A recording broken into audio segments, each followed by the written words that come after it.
Chapter 1: Keeping Things Together. Greg woke in the middle of the night. He woke up due to screaming coming from upstairs.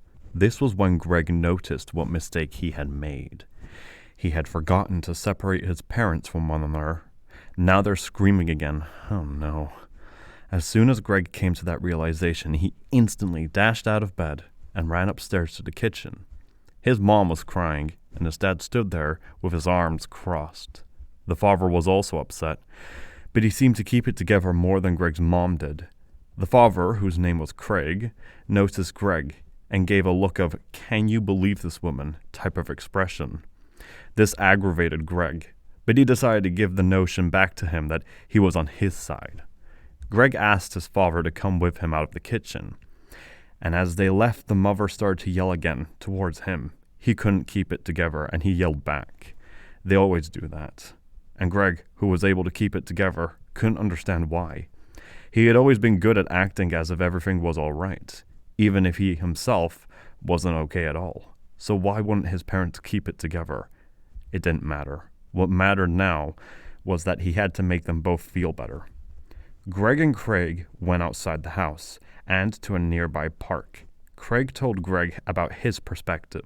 It was mostly about how he was the victim in the conversation. All Greg could think about was why he didn't keep it to himself. This father started to tell Greg about how proud he was that Greg had decided to be the exact thing the father wanted him to be.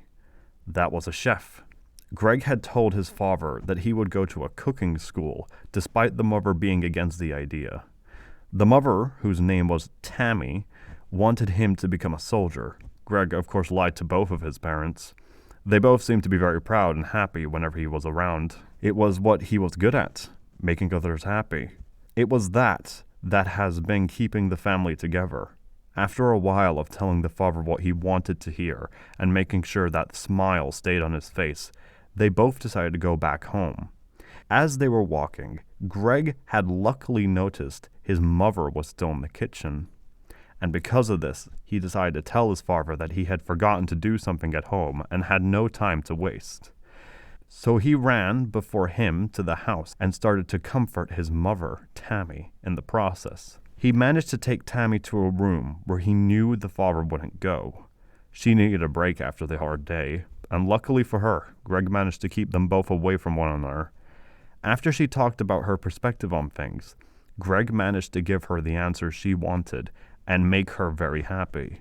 She was a lady who was very proud of her country and was very protective of her opinion on politics and such. How much easier it would have been if Greg's parents actually shared similar opinions on such topics. But unfortunately for Greg, that wasn't the case at all. After both the parents went to bed, Greg went to bed as well. He always waits for them to be asleep, just to make sure that nothing went south before he went to bed. He could finally relax after such a gut-wrenching day. Before he went to sleep, however, he went under his bed and sneakily took out his snake plush pal named Frizzly. He would pretend Frizzly was his actual parent. It was a fun thing to do. He knew it wasn't mature, which is something that Greg tries his best to be, of course. But sometimes, when no one was looking, he would play just for a little bit. He did think, however, that a 9-year-old shouldn't play with toys. That's way too old. But that, of course, is what Greg thought and knew. So he kept it hidden, praying that his parents would never find it. They can't know the real him.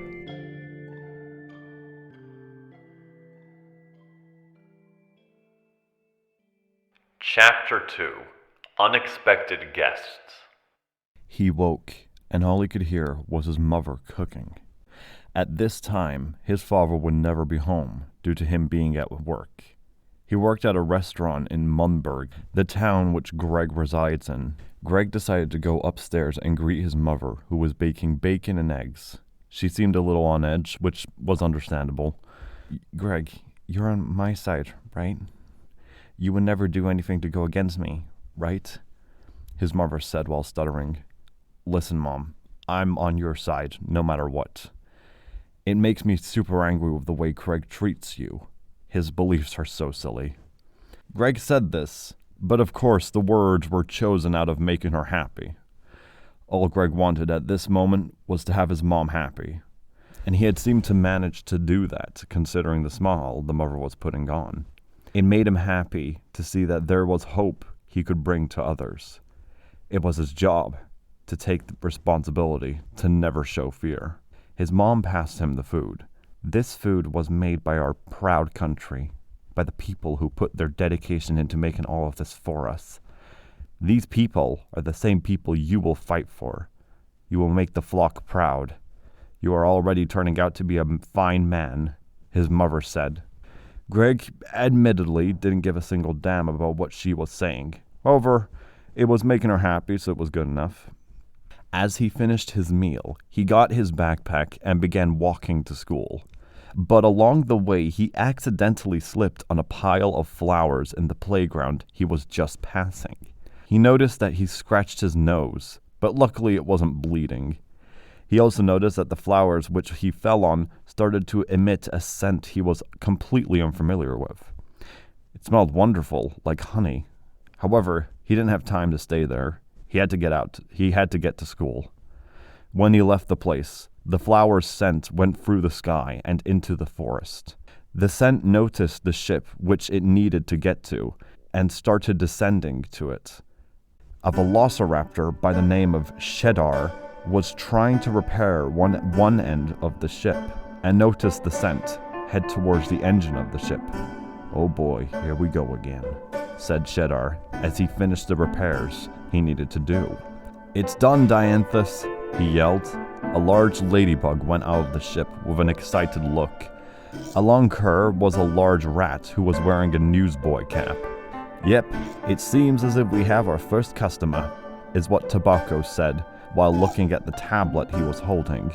He shows what is on screen to everyone around him.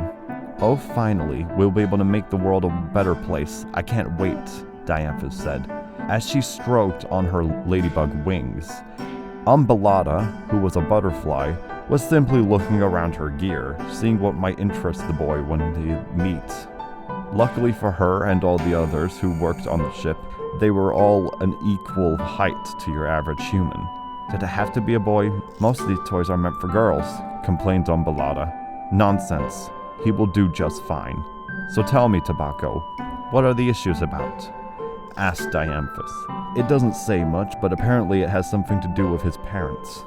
It seems to be a lot of fighting and stuff like that," explained 𝐍𝐭. For a little while, Dianthus looked down with slight anger, looked back up again, and told everyone this: "It is time to get everything started. Let's give Greg the time of his life." They all went to their stations and started the ship. Next location, the Holmes family's backyard. Greg went back from school. He had managed throughout the day to give answers to everyone that made them happy. He had wondered for a slight moment what the world would be like if he didn't lie all the time. But he knew that telling the truth in a world such as this was a death sentence. He saw his home and noticed that his father was waiting for him by the door. He was holding hunting gear whilst smiling at him. "No way, don't tell me. You actually did this for me?" "Oh my God, Dad, or am I in Wonderland?" told Greg to his dad while making a forced smile. "I love you, son, and I can't wait to go hunting with you," screamed Craig. "I don't deserve a father as good as you, Dad." "How will I ever be able to repay you?" said Greg. "No need to repay me, son. Just be grateful is all you need to do. Be grateful to me, son, because I do a lot for this family," explained Craig. Greg simply agreed and started to pack his stuff, and they both went out. He figured it would be a good thing considering that Craig and Tammy weren't around one another. Craig drove Greg to the forest. They ended up going deep into the forest, and Greg noticed a deer. Greg whispered to his father, and his father noticed the deer too. He aimed and shot at the deer, who was playing with its family. They both cheered and started to take the deer into the trunk. "All right, son. I cannot explain to you how proud I am of you to have become such a man. As a token of my gratitude, I wanted to give you this." He reveals a beer. Greg was actually shocked by something his father said for once. Father, are you sure? I mean, am I even allowed to drink alcohol? Don't get me wrong, I totally would just for you, Dad, said Greg in shock. You are my son, and you are a man. I know what's best for you, and sometimes I think I know you better than you know yourself. Don't worry, I won't tell anyone you drank a beer, said Craig proudly. Greg forced himself to drink the beer. Then pretended that he liked it, though in reality it was the worst thing he had ever tasted. They drove back home and went into the garage. The mother knocked on the car window. The father opened it. I was teaching your son how to be more like his father, someone who knows what they're doing, explained Craig. You didn't say anything, and you are a terrible influence. Greg told me that. He told me that he would never take influence from you because he is on my side, explained Tammy. When Tammy said that, Greg could only think of how stupid she was. He was infuriated that she told the truth. But honestly, what was he thinking? Of course she was going to tell the truth. Without anyone Now all there was left to do was to come up with some way to get himself out of this situation without anyone realizing the truth. But how? How cute. You actually think he is on your side? Well, sure, I guess he is on your side. I don't need to deal with this. I'm going to my room. As Craig said that, he left and winked at Greg. The relief that came to Greg was unimaginable. He was able to get out of that situation scot-free. I hate how he's trying to lie to me about you, said Tammy. It's like he read my mind, Mom, explained Greg. Tammy seemed happy after he said that, and this made Greg's day worth fighting for. Just one smile was enough to give to Greg. They all went to their rooms and went to bed. Greg, before falling asleep, of course, took out his plush snake friend and started to fall asleep. Chapter 3. Hello there. Greg woke alongside his snake Plush. Wait, no, that's not right. He needs to hide it as quick as he can. However, before he could hide it, he noticed something very strange. Where was he? He wasn't home. He was in some place which was unfamiliar to him. It seemed like a ship. However, the ship seemed to be made of this mushroom material. The walls were mush, and the floor was made of dark wood. Not to mention the bed he was in. The bed was extremely comfy. It was made out of mushrooms, and the duvet seemed to be made of actual goat wool. It was red with white dots scattered around it. Suddenly, Greg can notice whispering coming from the red door. Are you sure this is a good way to introduce ourselves to him? I mean, we literally kidnapped him, explained Cheddar. It will be all right. The boy is confused, but I'm good at calming kids down. Just wait and see, told Dianthus confidently. She began to open the door. No, wait, whispered Cheddar, but it was too late. She had already gone in. Greg kept on looking down at his plush, but when he looked up, he got one hell of a shock. He noticed a large ladybug. Good morning, young man. My name is Dianthus, yelled Dianthus with a smile. What the? Hi? Greg was obviously very unsure of how to act, and when he noticed the dinosaur, he was seriously speechless. Cheddar just had his hands on his eyes. He was slightly annoyed of Dianthus' carelessness. But then again, she was always the one to take control of situations. It was something she was very good at. What do you think of this wonderful room of yours? Asked Dianthus. Room? Oh, it's lovely. Oh, it's lovely here. You're so kind, said Greg nervously. Listen, kid. Are you sure you're all right? Just calm down. We won't hurt you. Forgive us for the sudden welcome card, which wasn't my idea, by the way. Cheddar was obviously embarrassed by this approach. It's, okay, Greg said. The ladybug seemed to be so excited for whatever reason. Suddenly, the thought came to Greg. Wait, what time is it? Greg checked his watch and noticed it was nearly breakfast. Oh my, I need to go, right now, yelled Greg. Nonsense! We still have so much to show you. So many games to play and fun to be had, explained Dianthus. Cheddar looked at the kid with a slight worried expression. He couldn't help but see just how worried the kid was. Hey, kid, I don't think it'll be too bad if you missed one lunch. And besides, we have it all covered for you. You don't need to worry, Cheddar said to the kid while holding his own ankle. All Cheddar could think is what this kid had gone through to make him this worried about something so minuscule. Really? In what way did you solve the issue, if I may ask? So sorry for asking such a silly question, asked Greg. Like I said, you needn't worry. What you need to worry about now is what games you want to play, Dianthus said. It had seemed that there was simply no winning with this Ladybug, although admittedly she did seem very nice and seemed to only have good intentions. So Greg decided to play up with it, even if he didn't get his way. The Ladybug took Greg's hand and kept that warm smile up, while Cheddar kept seeming somewhat annoyed. She took Greg to another room where she was introduced to two others. One of them were a butterfly, whilst the other was a rat. They waved at Greg, while Greg waved back. Hello there, little one. So you're the person Dianthus has been so excited about. My name is Umbellata. This right next to me is Tobacco. Yes, we know it's silly. In his case, he changed his name to that. I insisted he didn't, but here we are, Umbellata said. I have my reasons. Hey, kids, don't worry. I don't carry any diseases, explained Tobacco. Greg shook Tobacco's hand, and same went for Umbellata. They all seemed so nice. All Greg wanted to do, if he was being honest with himself, was to sit down and relax. He was too tired, especially after that unexpected trip that his father planned for him.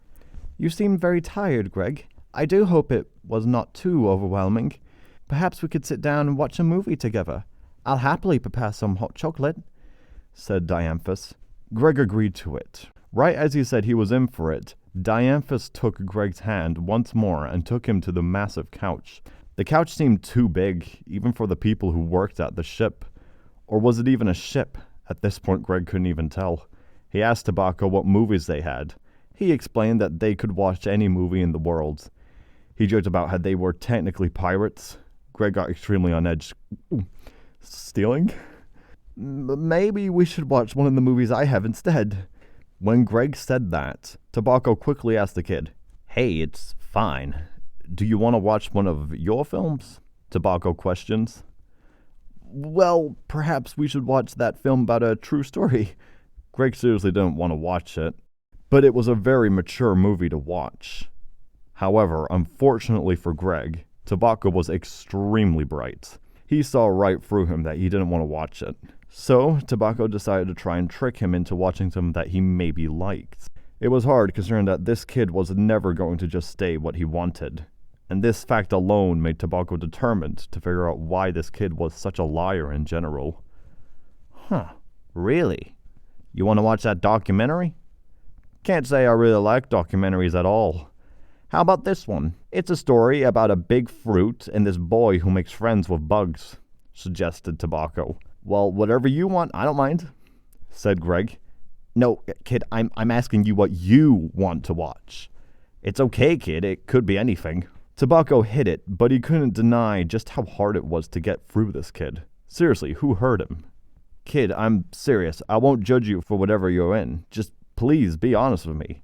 I won't push you any harder than I already have. Right as Tobacco said that, he noticed that Greg seemed to be looking quite a bit at a movie about ponies. Hey, maybe we could watch my favorite movie. Tobacco picks up the films he was looking at. Oh, wow, really? Oh, I agree. You have such amazing taste, said Greg. Oh, really? Well, thanks, kid. I guess I just take inspiration from the best, said Tobacco. Tobacco goes to the others and tells everyone that he found a movie. And although it's silly, he tells everyone it was him who suggested the film and that he wanted to watch the movie. Although for him it was a bit humiliating, it made the kid happy.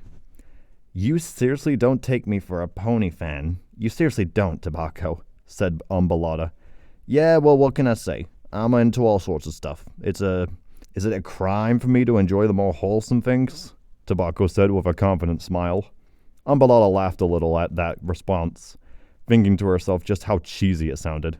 Oh, what a wonderful movie. Let's all go and watch it. Come on. Dianthus went to the couch holding multiple drinks for everyone to drink from. Dianthus sat right next to the kid. Cheddar sort of rolled his eyes on it. Of course, she would be the one to sit next to him.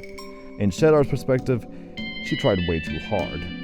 The movie began, and whilst it was going, Greg started to have tears. It was as if a huge burden had gotten off his shoulders. Dianthus simply held the boy even tighter. "You want to talk about it?" asked Umbellata. "Oh, dude, I am so sorry," Greg apologetically said. "Please, don't apologize. What is the issue?" Greta couldn't help but notice how worried the Ladybug truly was when she said that. "I haven't had this much fun in a while, is all. Really is no big deal." Greg explained. Greg started to explain his situation with his parents and with how they were in general, about how they treated one another, about how they think they are his favorite, when in reality, Greg didn't really like neither of them. Greg talked about his future plans. "That would explain the way he acts," Cheddar said. Dianthus got angry at Cheddar for saying that. Dianthus explained that everything will be okay. She asked Greg if she could by chance meet them herself. "Oh, wait, no, you can't," Greg said as quickly as he could. "I'm just going to talk to them about what it takes to be a good parent. Greg, please, let me," wished Dianthus. But Greg, of course, denied her request. This was his problem, and it was up to him, and it was up for him to solve it. "Listen, it's alright, I'll figure things out. Trust me, I'm responsible, I can do it," explained Greg. "But you're a child, and this isn't your responsibility," said Dianthus suddenly. It was clear she was upset, and Greg honestly didn't know what to say to her. He was out of ideas. "Let's just finish the film. I'm really enjoying it," said Greg. But both 𝐍𝐭-𝐇𝐮𝐬 and Umbellata agreed with him. Cheddar told Dianthus to calm down. She seemed to keep it together just fine after that. She didn't want to ruin things for Greg, so she did the best she could. Then the movie ended. "Well, I think I'd better get back home now. Thank you guys for watching that film with me. You all have great taste," said Greg. Umbellata jokingly said, "Yes, I agree. I think 𝐍𝐭 does have great taste." 𝐍𝐭 didn't seem to be moved by that comment at all. And when Greg saw that, he couldn't help but look up to him for it. He could stand up for himself, something that Greg couldn't help but feel he needed to do himself. Dianthus hugged Greg before he left. As Greg left, Dianthus had secretly put something in his hair. It was some sort of powder. The powder was invisible. Dianthus closed her eyes and saw Greg going back home. He went inside his room as quietly as he could. "Are you serious, Dianthus?" yelled Cheddar. Cheddar was clearly angry and disappointed. "I have to make sure he is all right. I have to know what he was talking about when he talked about his parents. No child should have to deal with that, and I'll make sure of it," explained Dianthus. "First you kidnap him, and now you're stalking him. It can't get any worse than this. It really can't," Cheddar said. But Dianthus didn't listen. "You know, it would be interesting to understand why this kid is the way he is. Couldn't be too bad, sneak peeking every now and again," said 𝐍𝐭. "Are you serious? Am I the only individual here who has any decency?" said Cheddar. 𝐍𝐭 winked at Cheddar and began whispering to him. "Listen, I know it's bad. Just try telling Dianthus out of this. You and I both know she'd never listen. And besides, it wouldn't hurt to know what this kid might be into, you know, and why this kid is so quiet to begin with." Cheddar couldn't help but agree with him somewhat. Considering that he wasn't wrong, Dianthus really was never going to listen. "Well, you're right about one thing. Dianthus is really stubborn." "All right, fine. I mean, I guess we did succeed at making him happy and all. Just please, 𝐍𝐭, keep a heavy eye on the Ladybug, will ya? Since this is our first time doing this job, I'm not sure on how you'll handle this. I mean, I know this is what she wanted to do, but she needs to know her limits," explained Cheddar. 𝐍𝐭 agreed, and they both went to Dianthus to ask her about what she was seeing. "So, what's the gist?" asked 𝐍𝐭. "He's gone to bed now, so I suppose that means I'll head to bed myself as well. I shall set my alarm early today to make sure that nothing bad happens." She went to her room and put her alarm on early. The others just made the bold claim that that meant they could go to bed as well. Chapter 4. Leave It Be. Greg went out of the ship and noticed that the ship was outside of Greg's house. Greg didn't know what to think of this at first. He looked back and saw how the ship blended perfectly with the grass and flowers. If Greg was in the house, he really wouldn't have noticed that it was there at all. It was from only very specific angles in which he could see it, and even then, you'd have to be smart to spot it. He started to walk back to his room. He had just remembered something. He had forgotten his snake plush at the ship. He supposed he would go get it next time he was there. But then, when he looked at the window in his room, he noticed a letter. The letter had a polka dot pattern on it. It was the same pattern that Greg had on his bed in the ship. He opened the letter, and the letter said that, for one, it was left there when they took him into the ship, and two, they had a surprise for next time he would return. Greg was flattered, but he couldn't deny the obvious truth. At what point would he have time to go to the ship? He is nearly always with his parents and doesn't dare to keep away from them. He must keep them at bay. As he thought of this, he realized that the time was extremely late, and he needed to head to bed. Speaking of, hadn't Greg's parents noticed that he was gone for a while? Surely they must have been worried. Greg decided to figure that out tomorrow. Right now, he was way too tired. He awoke once again. He began to wonder if it was just a dream. However, one glance at the window instantly made him realize it wasn't a dream. The polka dot letter was still there. Of course, it was opened this time. He went back upstairs and noticed his mom sitting by the table. She, as usual, looked like she had been crying. She noticed that Greg came upstairs. She went off her chair and slowly but surely walked towards him. She hugged him and started to tell him, "Why didn't you stay home yesterday? Why did you have to go back to school? Don't I matter to you?" cried Tammy, while tears went through her eyes. At first, Greg was a little surprised by how she was this heartbroken by him just being gone for a little while. He didn't believe it would be that bad. But when he looked at his mother's tears, his heart sank. He had started to feel guilty again. Not that he cared much for her. He more or less felt bad for her. But he never loved her. He didn't even love his dad. Their wants were worlds apart from Greg's. Did this make him a bad person? Greg honestly couldn't decide on that. I'm so sorry. I was busy at school because I needed to finish some more homework to become a well-renowned citizen. I just couldn't help but think about our wonderful country. That's why I did it. I did it for you, Greg said. Another lie. Luckily, it was a rather easy situation to get himself out of. Really? Greg, you make me so happy. Just please never leave me alone like that again. We're family, said Tammy. Greg agreed to what Tammy wanted. She seemed so desperate, and there that feeling was again, an overwhelming sense of guilt. After a good while of them being together, Greg told her that he needed to go to school again. She nodded and let go of him.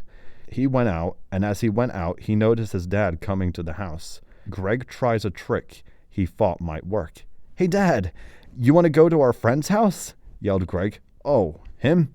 Yeah, him and I don't talk anymore. His beliefs were at the right place, but he needed to fix himself.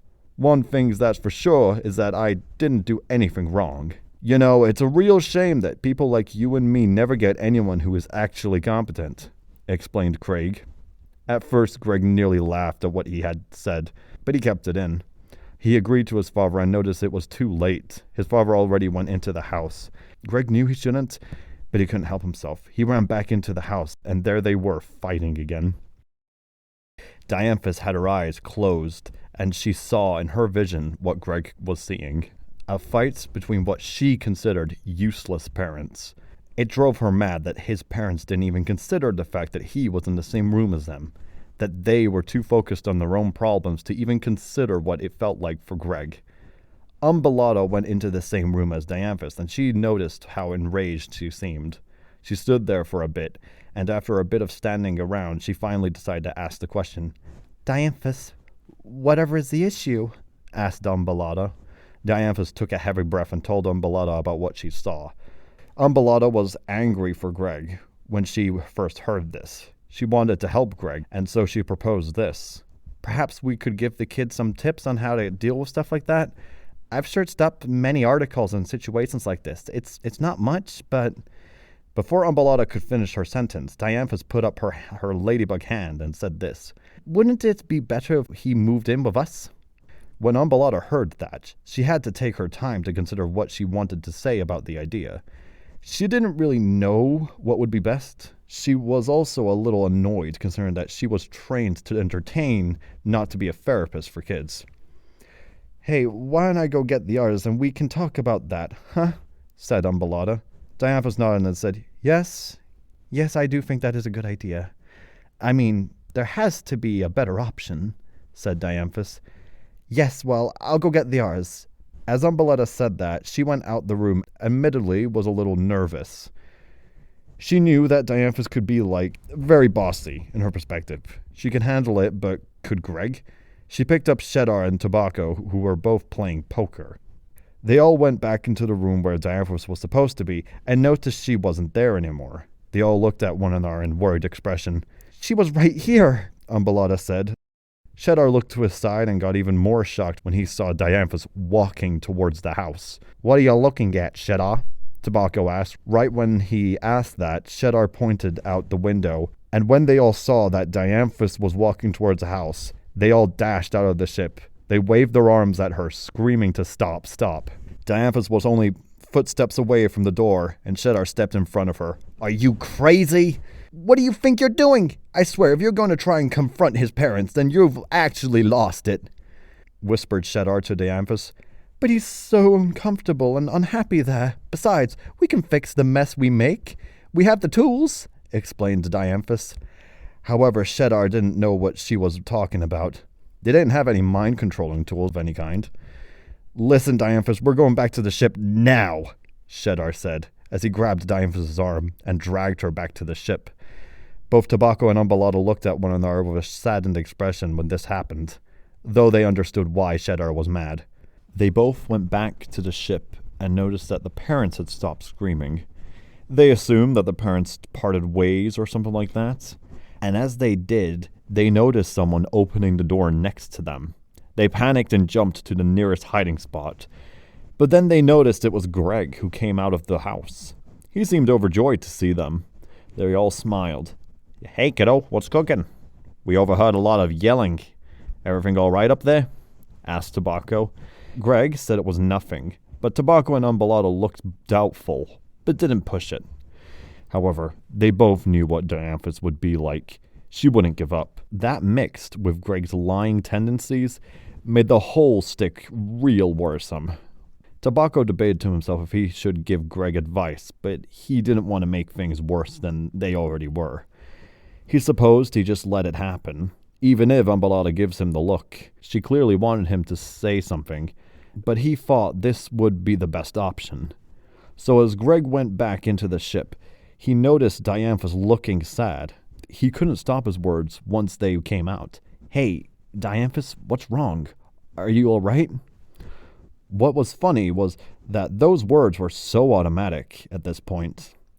Greg, I have a plan for you. Can you come with me? Asked Dianthus while Cheddar was looking at her with an irritated look. Dianthus just looked back with what she considered a mature look. The three others start to talk to one another, while Dianthus and Greg go further into the ship into another room.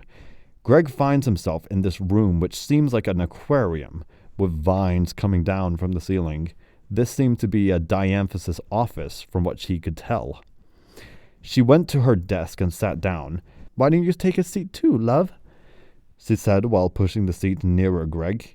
It was clear she wanted to talk about something. Greg sat next to her and she began talking. I've seen how your parents act around you, and I'm not okay with it. Which is why I wanted to ask you something. While she was saying that, she got interrupted by Greg. Wait, I have to ask. How did you know about that? She hesitates to answer, but finally finds it in her to do it. I was using something that is exclusively to my species.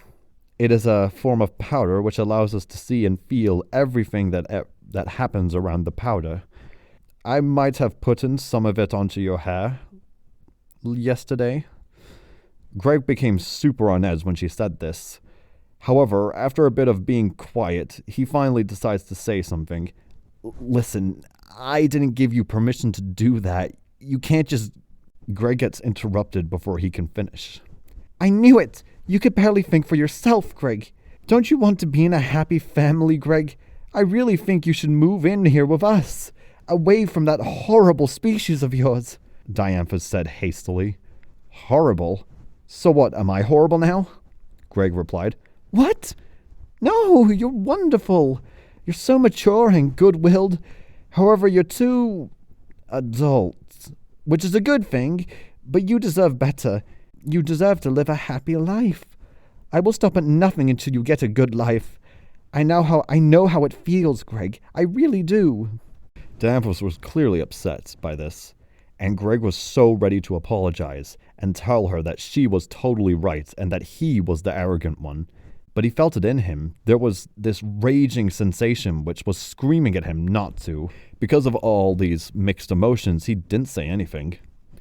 See, you are clearly upset and confused. I know what I must do. Dianthus, without a second thought, went out of the room and closed the door. Greg went up himself, but noticed something. She had locked the door. Dianthus, wait, we can talk about this, Greg yelled. Dianthus said, I have a gift for you. Look under the desk. You'll see. Greg really started to panic, enraged that once again nobody is listening to him. He realized that there was nothing he could do. While he was stuck there, he decided to amuse himself and check what was under the desk. It was a large gift. It said on the letter, say hello to Mr. Frizzly. He opened it and it was a snake plush, but much larger this time. It was a life-sized plush. And although this was the greatest gift he had ever gotten, he didn't let that distract him from the chaos that would happen if she tried to talk to his parents. He knew that basically on the other side of the planet, there are rare places where there are all sorts of species and cities. However, they were so foreign to his family, so far away that if his parents saw someone like her, they would probably freak out. Not to mention his father Craig wasn't exactly the most accepting person. Greg had to get out of that room somehow, but how could he? At first, he screamed. He looked around for something he could use. He finally found something. It was a measurer, and a very thin one at that. He tried putting it in between the door's edges, and unluckily for him, he managed to drop it on the other side. It had seemed as if the room he was in completely stopped any sound from coming out. However, the measurer he held didn't make a noise at the room.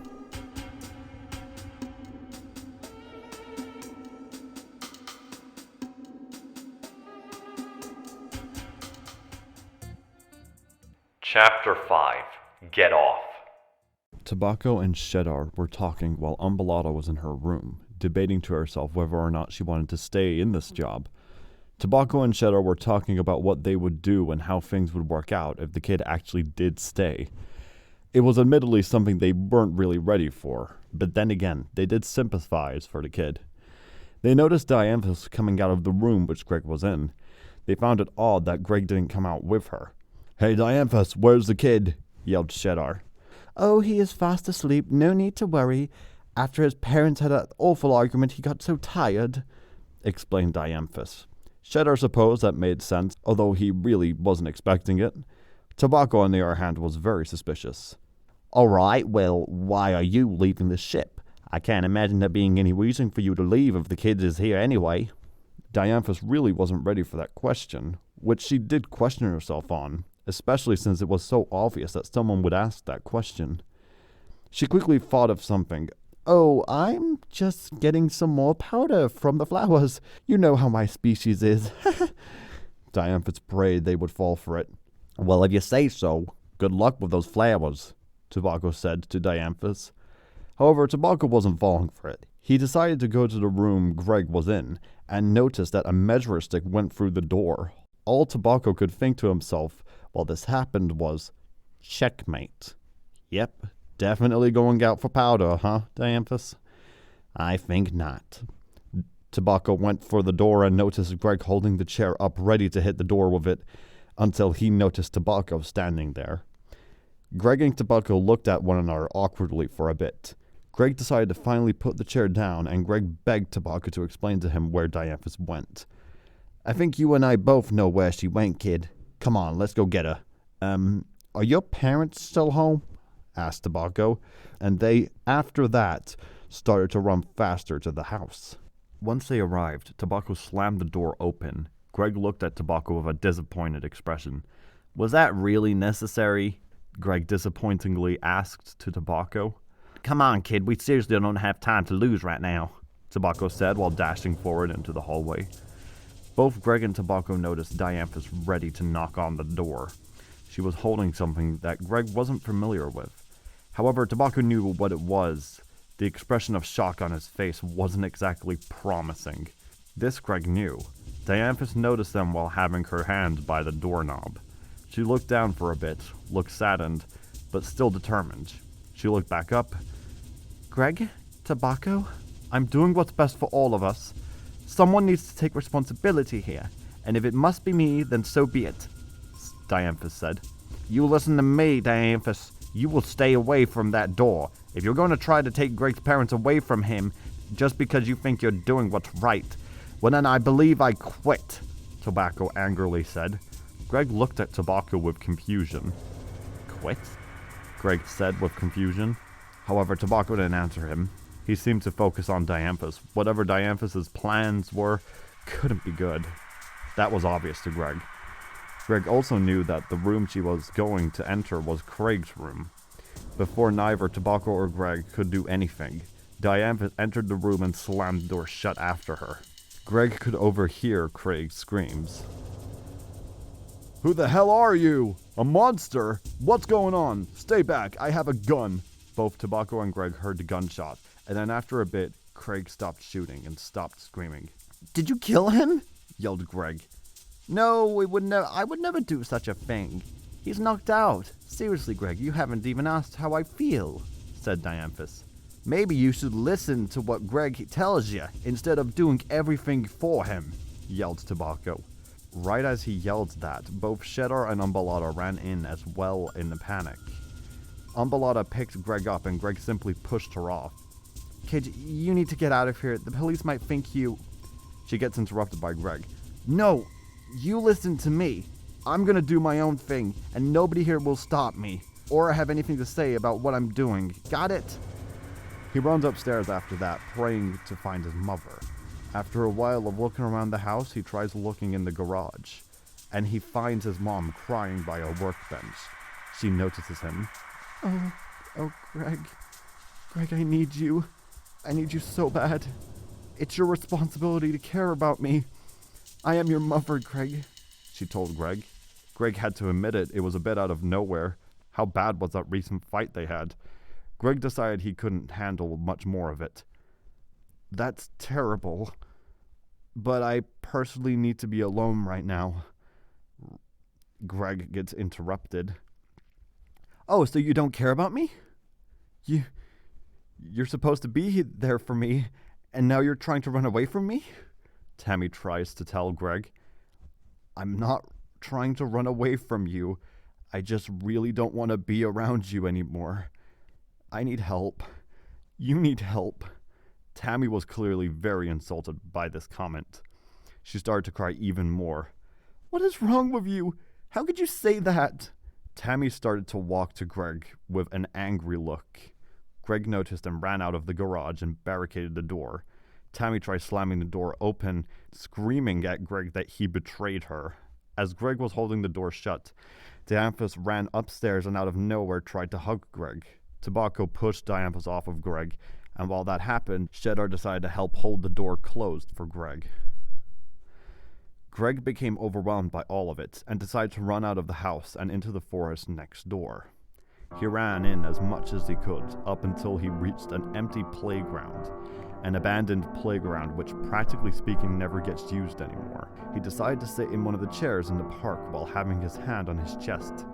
The intense amount of guilt was overwhelming. He felt horrible about himself. He kept debating to himself if he did the right thing. There was this part of him that kept calling him a monster.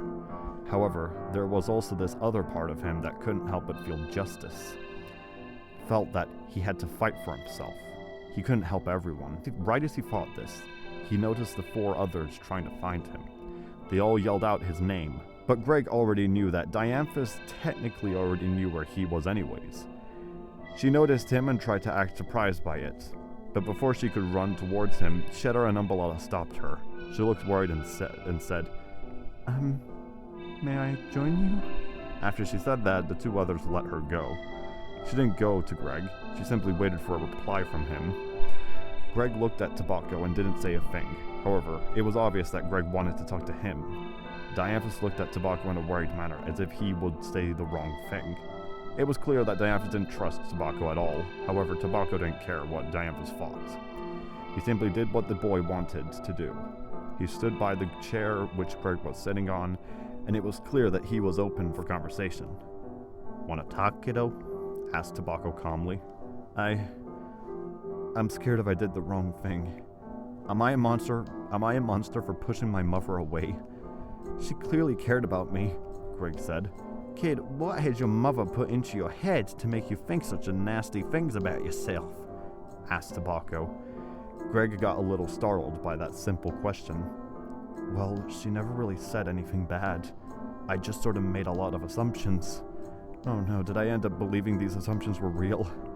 I can't tell the assumptions and actual events apart anymore, Greg said in a panicked tone. 𝐍𝐭-𝐶𝐮𝐬 admittedly got extremely saddened by that statement. How long has this kid lied and played nice guy? It sounded horrible to 𝐍𝐭-𝐶𝐮𝐬. It's why 𝐍𝐭-𝐶𝐮𝐬 aims for self-respect the best he can, meanwhile keeping a smile on his face at all times. Listen, kid, I know you probably think that if you're nice, then everything will be alright. But, kids, you really need to be yourself more often. If anyone goes hard on you for that, then stand up for yourself. I know it's not easy. Easier said than done, eh? But kid, you gotta start somewhere. After 𝐍𝐭-𝐶𝐮𝐬 said this, Greg looked at Dianthus for a bit with a slight aggressive look. Greg told the others that she could come closer if she wanted, and when Dianthus was allowed to come closer, she slowly walked forward and asked the question that Greg needed to hear all his life. Greg, what do you want to do?